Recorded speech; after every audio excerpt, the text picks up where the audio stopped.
Assalamualaikum warahmatullahi wabarakatuh.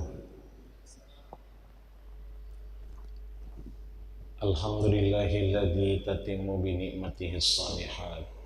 Wassalatu wassalamu ala sayyidis sadat wa ala alihi wa ashabihi ahlal fadaili wal karamah. Asyhadu an la ilaha illallah wahdahu la syarika lah wa asyhadu anna sayyidana Muhammadan abduhu wa rasuluh wa habibuhu wa safiyuhu wa khaliluh.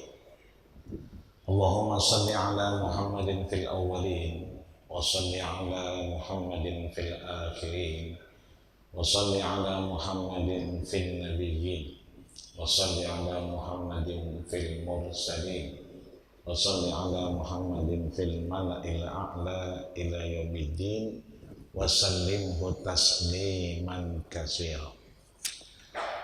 Bapak-bapak, ibu-ibu, jamaah sidang sholat maghrib yang dirahmati, disayangi, dan dimuliakan Allah Subhanahu wa Ta'ala. Seperti biasa, akhir Jumat kita tutup dengan kajian di Masjid As-Salam. Di kesempatan kali ini kita meneruskan kitab Riyadhus Shalihin, tamannya orang-orang soleh,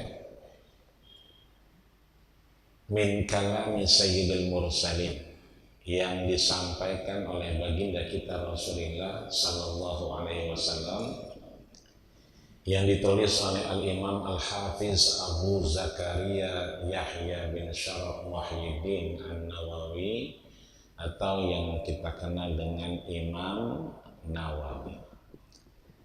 Namun sebelumnya kita bacakan Fatihah buat diri kita. Mudah-mudahan Allah jadikan kita min ahlil ilmi, bagian orang-orang yang dianugerahkan ilmu oleh Allah, dan dengan ilmu itu kita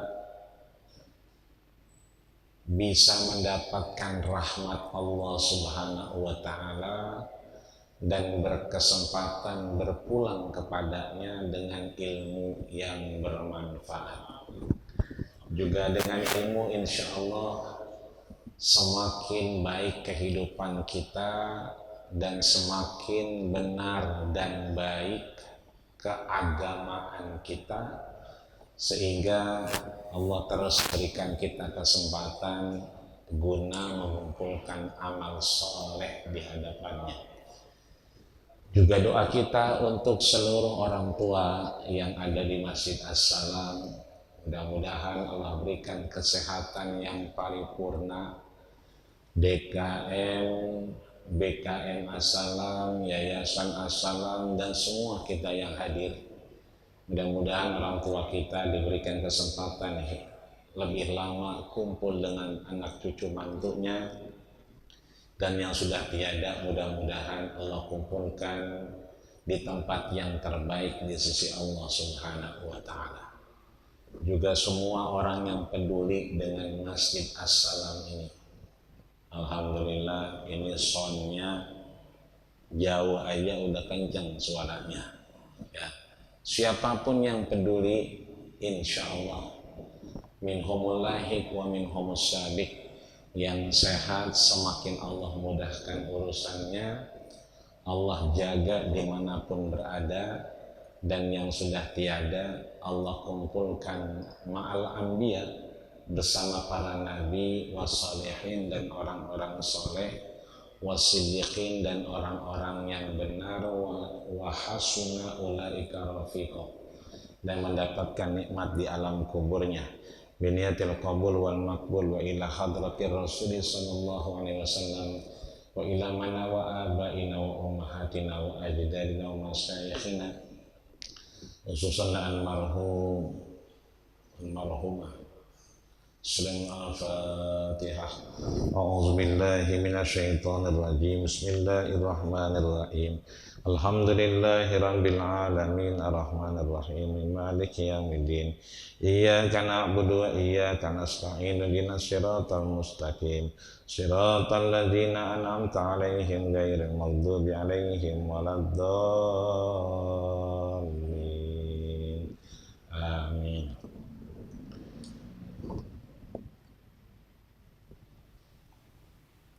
Kita lanjutkan pertemuan sebelumnya. Kita diminta memberikan hak-hak pejalan kaki. Saat kita berhenti, saat kita mungkin ada hajat, ataupun mungkin aktivitas itu dilakukan di tempat orang yang halu lalang, bolak-balik, mondar mandir, keluar masuk. Maka Nabi ingatkan kita, iyakum watturuqa. Kita diminta untuk lebih peka terhadap pejalan kaki ataupun jalan yang kita lalui, karena yang ada di hadapan kita tentunya punya hak masing-masing. Diri kita punya hak, ya kan? Begitupun jalan punya hak dan pejalan kaki punya hak.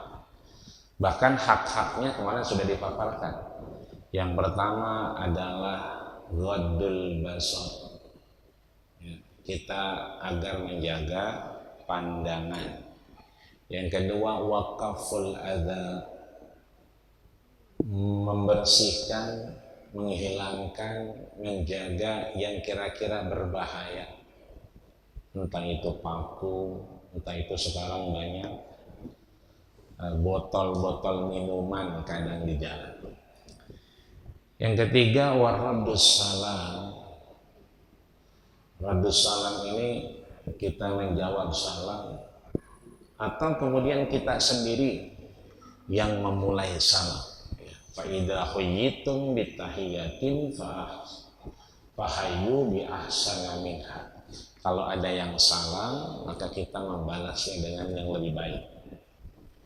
Biasanya kalau di jalan, assalamualaikum, kita jawabnya waalaikumsalam, lebih dari yang dijawab. Atau assalamualaikum warahmatullahi, berarti waalaikumsalam warahmatullahi wabarakatuh. Yang salam panjang, assalamualaikum warahmatullahi wabarakatuh, ya kan?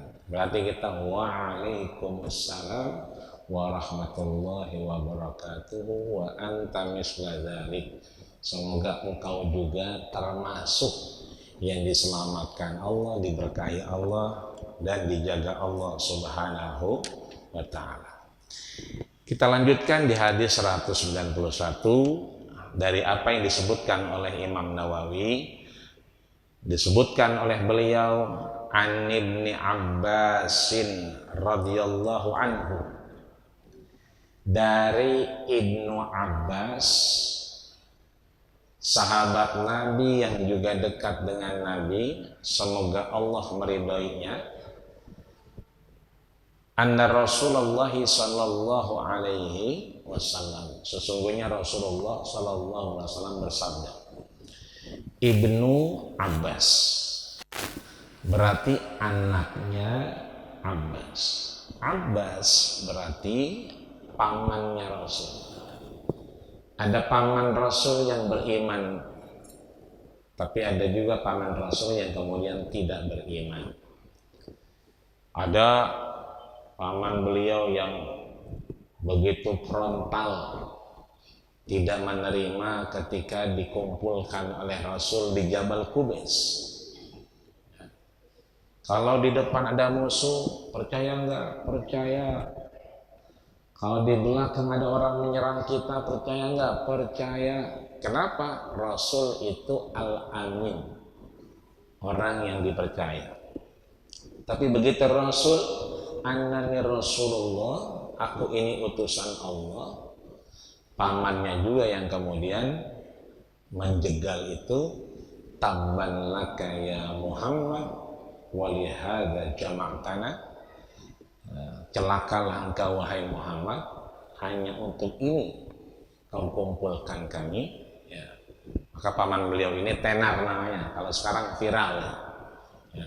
Sehingga turun nanti ayat Allah, tambat yada abi lahabyu wa tab.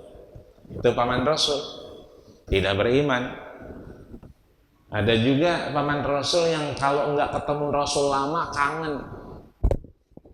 mindik-mindik, ngempet-ngempet, ya, nyari suara Rasul. Jadi kalau kita Bapak Ibu yang berangkat tahun ini ke Baitullah mendapatkan undangan untuk haji di tahun ini, itu ada kesempatan di Raudhah, keluar dari Raudhah, sebelum keluar pintu sebelah kiri itu ada Babu Jibril. Babu Jibril ini adalah pintunya di mana Rasul sering kali membaca Quran dan yang mengajarkan adalah malaikat Jibril alaihissalam. Di Mekah begitu, ada namanya Tufail Ad-Dausi, satu pemimpin kaum yang kemudian sengaja menemui Rasul. Ketika beliau lihat Rasul, kata pamannya sendiri, itu nanti di depan ada orang yang majnun, ya, ada yang kurang waras, itu masih ponakan saya. Tapi kata Ibnu Tufail apa? Ma ra'aitu hadzal wajha wajhan kadzdzab. Aku tidak melihat dari sisi wajah ini bahwa orang ini pendusta, pembohong, dianggap gila, enggak terlihat sedikit pun. Ibnu Tufail ini kan pemimpin kaum Ad-Daus, jadi rajanya, dan dia punya kecakapan tersendiri untuk menilai orang. Maka beliau menyatakan, saya tidak melihat wajah orang ini kadzaban, pembohong, pendusta, gila, tidak. Sehingga kapas yang menutupinya itu dibuka, kan ditutupin kapas sama pamannya. Nah pamannya ini juga tidak beriman. Siapa beliau? Abu Jahal. Tapi ada pamannya yang beriman, yang Rasul belum sampai, itu udah naik pohon korma. Ya, dilihat saking belum kelihatannya keponakannya, cinta dan rindunya itu udah nungguin. Ya. Dan belakangan beliau ya, wafat, yang kita tahu dibunuh, ya kan, bahkan jantungnya dimakan. Ya. Bahkan ada dua orang, yang satu Wahsy, ya, yang satu kemudian Hindun, yang begitu membabi buta. Beriman beliau, paman Rasul itu adalah Hamzah. Ada satu nih yang Rasul menyatakan man dorobani dorobau, siapa yang pernah aku lukai sekarang balas, siapa yang pernah aku hutangi aku lunasi sekarang. Laka dinarain ya Rasulullah, kamu punya hutang 2 dinar Rasul. Nah ini apa? Dipanggil sepupunya Ja'far namanya, juga Ja'far, juga Abdullah, itu adalah sepupu beliau yang memang juga bagian dari Abbas. Maka ada 3 Abdullah yang terkenal. Abdullah bin Umar bin Khattab, anak khalifah Umar bin Khattab. Ada Abdullah bin Amr bin As, anak mantan gubernur di Mesir. Yang ketiga adalah Abdullah ibnu Abbas, adalah anaknya pamannya Abbas. Maka ini kalau disebut An ibn Abbas berarti namanya Abdullah. Abdullah anaknya Abbas, berarti sepupunya baginda kita Rasulullah Sallallahu Alaihi Wasallam. Anna Rasulullah Sallallahu Alaihi Wasallam qala, bahwasanya Rasul, disampaikan oleh Ibnu Abbas, Abdullah ini, Rasulullah bersabda, inni ra'a khataman min dahabin, aku melihat khataman. Khatam ini artinya 2, bisa penutup, bisa cincin. Jadi bisa penutup, bisa cincin. Kalau yang namanya penutup, kalau kita keluar Raudhah tuh ada pintunya kecil warna hijau, yang askar bilang haji baru haji, ya. Halas udah keluar. Itu kita baca, kalau kita baca tuh maka Muhammadun aba ahadin min rijalikum walakin Rasulullah wa khataman nabiyyin. Khatam, ya, artinya apa? Penutup para nabi. Nabi Muhammad itu dia Rasul dan juga penutup para nabi. Ya. Ada yang mufassirin kemudian beranggapan bahwa khatam di sini adalah cincin. Ya. Kalau di beberapa negara cincin itu melambangkan status. Kalau cincinnya polos, oh berarti udah nikah. Kalau cincinnya ada ukiran-ukirannya, bentuk-bentuknya, nah itu belum nikah. Ya. Kalau nggak ada cincinnya, oh mau nikah lagi berarti. Artinya ada ciri khusus. Bahkan kalau di tempat lain, di negara lain, bukan hanya polisi murur, bukan hanya polisi lalu lintas, tapi ada polisi adab. Polisi adab ini, maaf, yang diliatin nggak suka, dia bisa komplain dan kemudian jadi hukum tawari, ya, praduga bersalah. Artinya bahwa Nabi melihat dalam hadis ini khatam itu bukan penutup tapi cincin. Min dahabin, cincin itu dari emas. Fi yadi rajulin, di tangannya seorang laki-laki. Fanaza'ahu fatara'ahu, maka fanaza'ahu, aku lepas dan aku lempar. Wa qala, kemudian Rasul bersabda, ya'midu ahadukum ila jamratin minna. Jangan sampai di antara kalian itu justru meletakkan jamroh. Kalau kita habis wukuf di padang Arafah, setelah itu kita ngapain? Ke Muzdalifah, kemudian ke Mina. Di Mina tugas kita apa? Ngelontat, ya, jumroh apa jamroh. Nah, aktivitasnya bisa jumroh bisa jamroh. Kenapa bisa jumroh bisa jamroh? Karena yang dilempar itu kerikil. Kerikilnya, batunya itu namanya jamroh. Jadi yang dilempar itu kerikil batu, bukan sepatu. Kadang-kadang sepatu dilempar, sendal dilempar. Ada yang gemes banget gemes. Ya kan, apa aja yang dia punya, bangku, sampai bangku melayang. Padahal di sini jamroh atau jumroh. Maka Nabi menyebutkan, ya'midu ahadukum ila jamroh. Jamroh itu berarti batu. Jangan sampai di antara kalian, ya, mengumpulkan jamroh minnar, batu dari neraka, ya, fayaj'aluha fi yadihi, dan meletakkannya di mana? Di tangannya sendiri. Itu artinya laki-laki naza'ahu, dilepas oleh Nabi, kemudian dilempar cincinnya. Karena apa?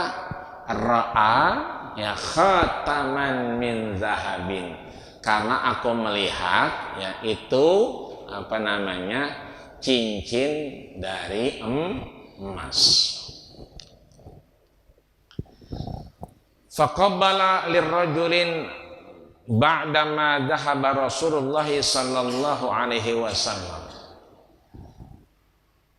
Kemudian ketika Rasulullah habis ngelepas cincinnya dari tangannya dan melemparnya, ya kan, kemudian Nabi hubila lirrajulin, meninggalkan. Kalau kita ini wudu, nanti mau sholat isya, minum batal nggak Bapak Ibu? Ada air nih, kita minum, membatalkan wudu kita? Enggak, karena belum diminum ya. Jadi harus diminum dulu ya. Bismillahirrahmanirrahim. Batal nggak wudunya? Enggak. Karena apa? Minum itu dukhul, masuk. Sedangkan yang membatalkan wudu itu khuruj, keluar. Berarti kalau air putih masuk, kopi masuk, susu masuk, ya, apalagi nasi padang masuk, ya, sayur asem masuk, apalagi tekokak masuk, ya, singkong rebus masuk, ya. Berarti itu tidak membatalkan. Karena yang membatalkan wudu khuruj. Khuruj itu berarti keluar. Apa yang keluar? Syai'un, sesuatu min ahadis sabilain, dari salah satu alat reproduksi kita. Min kubulin au duburi. Ya. Min kubulin au duburi. Baik itu depan maupun belakang. Berarti yang kubul itu depan atau belakang? Depan ya. Maka di sini kubila lirrajuli. Nabi kan habis ngelempar nih. Habis dicopot kemudian ngelempar. Kubila, Nabi ini mohon maaf ditinggalkan ke depan. Nabi meninggalkan begitu saja orang ini tanpa menoleh.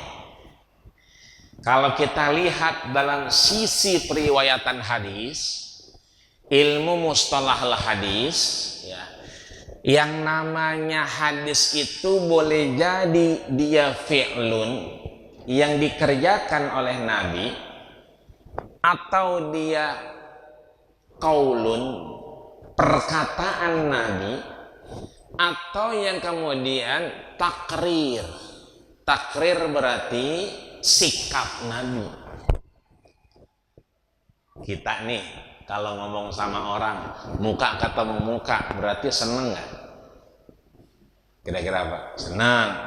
Tapi ngomong sama orang belakangin gitu. Kira-kira bagaimana? Nah orang ini kemudian kubina lirrajul, Nabi nggak menoleh.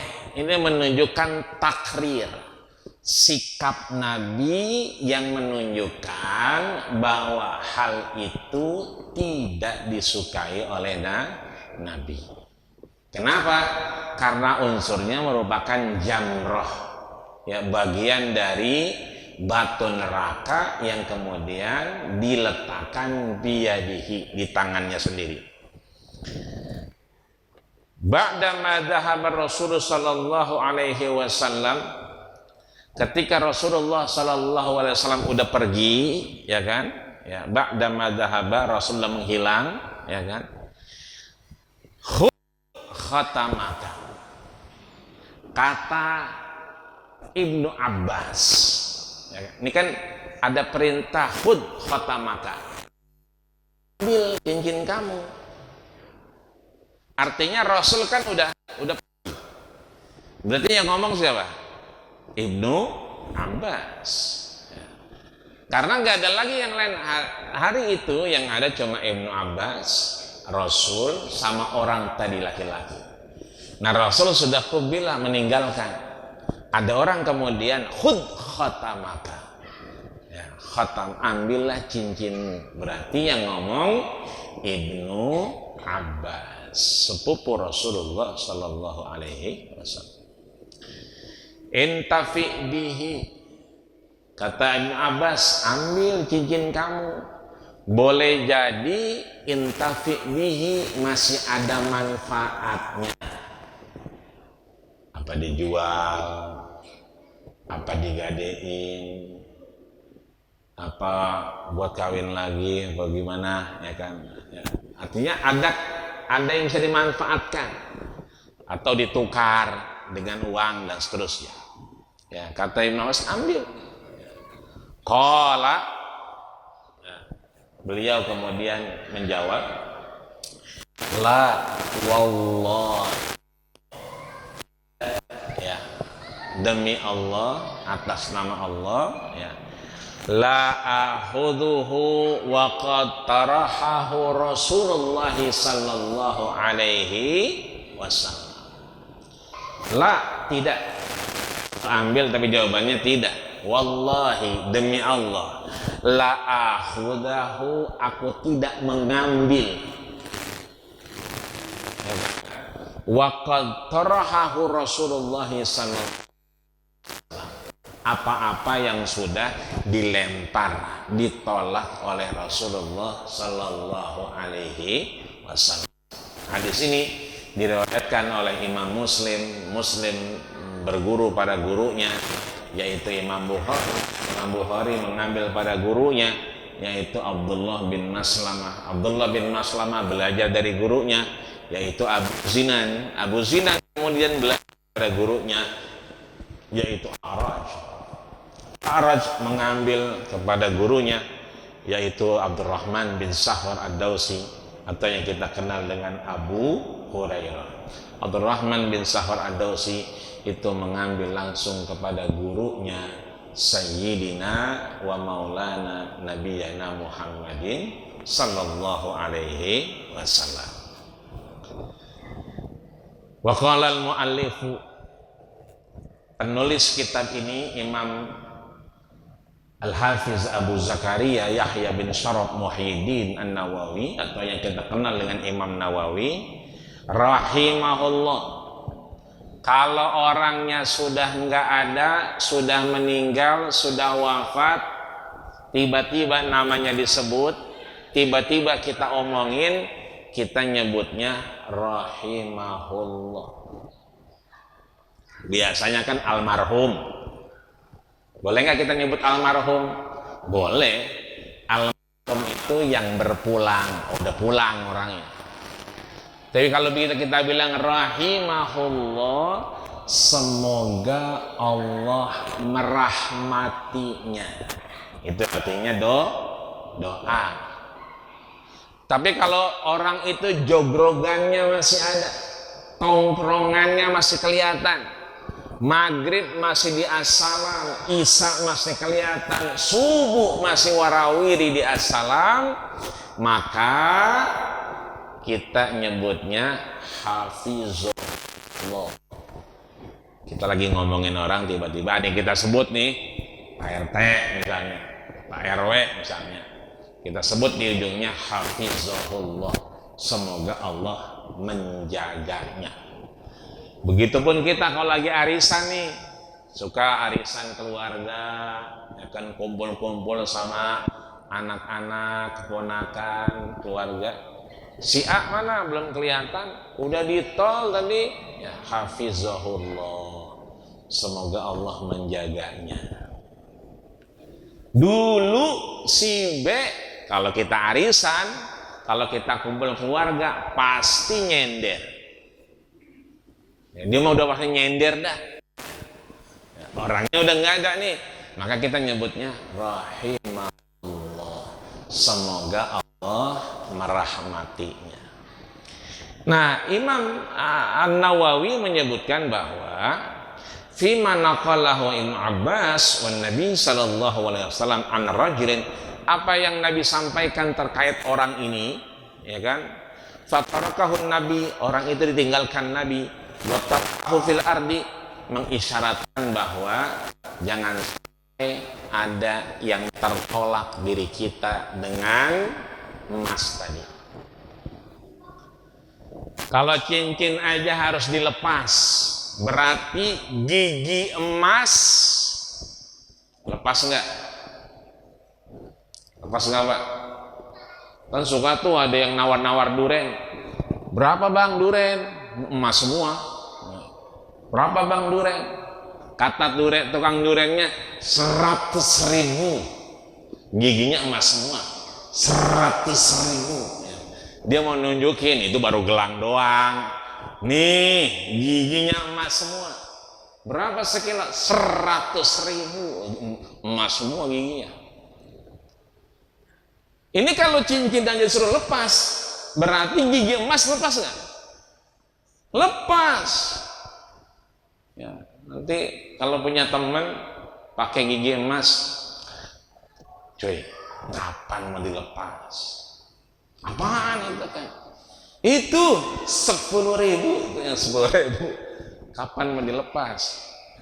Emang apa? Nabi, ya, Ibnu Abbas dalam hadis 191. Hadis berapa, Pak? 191.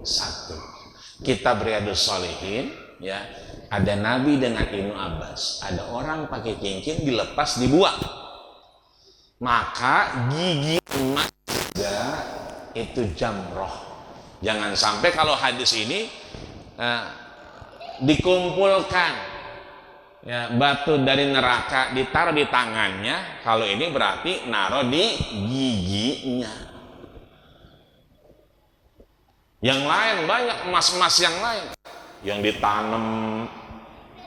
ditanam, keluarin juga. Ya, kita tahu nih dulu waktu zaman jahiliyah kita yang nganterin, kita yang nemenin. Sekarang alhamdulillah, ya kan, udah kembali ke jalan yang benar. Kita tahu dia pakai, lepas meskipun cuma kita, dia dengan Allah yang tahu, tapi kudu dilepas, ya. Makanya yang punya yang lain, ya silahkan diingat-ingat, ya kan, bahwa ini adalah bagian dari jamroh, ya, sesuatu dari kerikil-kerikil neraka. Jangan sampai kata Imam Nawawi, fa'amma dhahaban nabiyyu qabla rajuli, ini adalah peringatan buat kita bahwa sesungguhnya la akhuduha, ketika kita mengambil sikap, mengambil kesempatan dari apa yang kita suka, jangan sampai salah. Cincin kita, emas kita, duit kita, masalah buat kita? Enggak. Cuman, ya kan, balighu anni walau ayat. Kita tahu cuma satu hal, bahwa emas itu bolehnya buat perempuan. Itu pun sebagai zinatakum, sebagai perhiasan. Begitupun perempuan, ketika punya emas diingat-ingat nih ibu-ibu. Ya, hari Jumat pakai ini, Sabtu pakai ini, Minggu pakai ini. Ya, berarti banyak emas yang di rumah. Apalagi emas nenek-nenek tuh. Nenek-nenek biasanya tuh liontinnya aja, buahnya aja itu 100 gram. Yang gambarnya kapal pinisi tuh, kapal laut yang pinisi itu kalau ditimbang 100 gram itu. Itu baru buahnya doang, belum kalungnya, rantai kapal itu. Gede, ya gede emas. Itu bisa sampai 250 gram itu nenek-nenek. Makanya nenek-nenek nggak ada yang tegak jalannya, ya, agak nunduk. Kenapa? Keberatan sama emas. Ya. Maka kalau nggak pengen kemudian emas itu berubah jadi fitnah buat kita, dia harus kena zakat.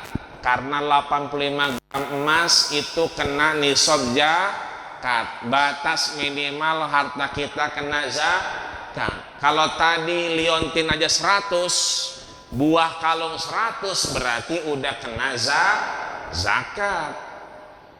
Rantai kapalnya itu ya bisa 200 gram, berarti kena zakat kalau nggak dipakai. Kalau ditaruh aja, maka biar nggak kena zakat, pakai semua. Begitu keluar rumah, nunduk aja. Muatnya keberatan emas. Kenapa sih nunduk aja? Ini dong emas semua, ya kan?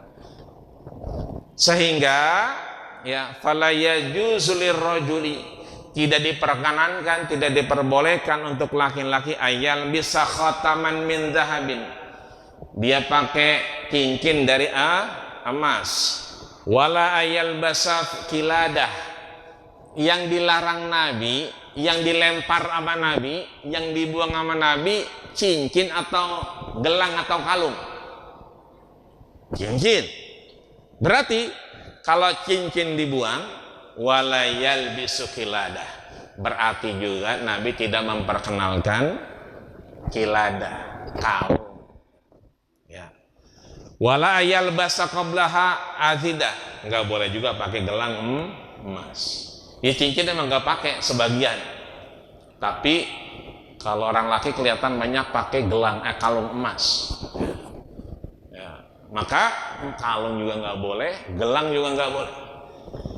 Yajibu ayatannya jabadalika kulluhu, maka kewajiban kita sama-sama menjaga dengan mengingatkan untuk tidak memakainya. Yatajannabahu, ya, mengenyampingkannya. Boleh punya tapi jangan dipakai. Boleh beli tapi jangan dipakai. Atau boleh dipakai, ya keluarganya yang perempuan, ya itu boleh. Wadhalika anna dhahab idama yalbasuhu man yahtaju ila zina. Karena emas itu bisa dipakai ketika seseorang yahtaj, secara kehidupannya itu membutuhkan at-tajammul wa zina. Orang itu berhias, kemudian zina perhiasan, ya itu boleh, identik dengan siapa?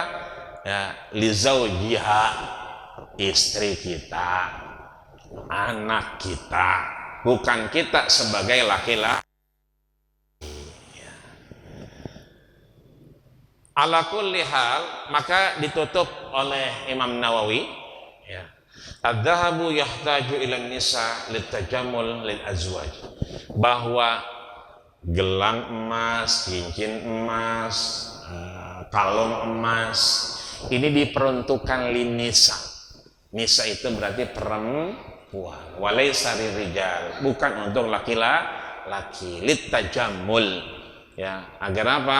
Karena perempuan mungkin dia butuh ya namanya kehidupannya satu yang memberikan ketenangan, ya. Tajamul itu memperhias, silakan aja selama tidak berlebihan.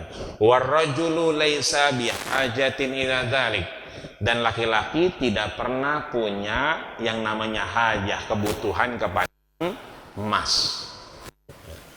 Maka Allahumma ila rajul fima badalahu wa baina zawjatihi, mudah-mudahan Allah jauhkan kita dari fitnah diri kita, fitnah istri kita, sehingga fitnah itu tidak dipertanyakan Allah Subhanahu wa ta'ala sebagai bagian kita beribadah kepadanya, untuk kemudian kita mencari ridho Allah Subhanahu wa ta'ala. Sehat badan kita, panjang umur kita, dan Allah berikan kesempatan lebih untuk kita mengumpulkan amal soleh di hadapan Allah Subhanahu wa ta'ala. Dan duduk kita meskipun sebentar dulu suka saatan, mudah-mudahan menghantarkan ridho Allah Subhanahu wa ta'ala. Al-Fatihah. A'udzubillahi minasyaitonirrajim. Bismillahirrahmanirrahim. Alhamdulillahirabbil alamin arrahmanir rahim maliki yaumiddin. Iyyaka na'budu wa iyyaka nasta'in ihdinas siratal mustaqim siratal ladzina an'amta 'alaihim ghairil maghdubi 'alaihim waladdallin. Amin amin ya rabbal alamin. Wa'fu 'anna ya rahman, wa'fu 'anna ya rahim, wa'fu 'anna ya karim. Allahumma taqabbal maqsudana ya Allah, wa awsil muradana, wa haqiq amalana bi ziyarati Makkah al-musyarrafah wal Madinah al-munawwarah, wa sabbi qabri rasulika al-karim Muhammadin sallallahu alaihi wasallam. Allahumma sabbitna bil iman, wa sabbitna bil tauhid, wa sabbitna bil ma'rifah, wa sabbitna bil istiqamah, wa sabbitna bil istiqamah, wasabbitna bil istiqamah, waqtim lana ya Allah bi husnil khatimah, wa akhiru da'wana anil hamdulillahi rabbil alamin. Kita tutup dengan doa kafaratul majlis. Subhanakallahumma wa bihamdika asyhadu an la ilaha illa anta astaghfiruka wa atubu ilaik. Terima kasih segala perhatian, mohon maaf kekurangan. Usikum wa nasidakallah faqad fazal bertakun. Assalamualaikum warahmatullahi wabarakatuh.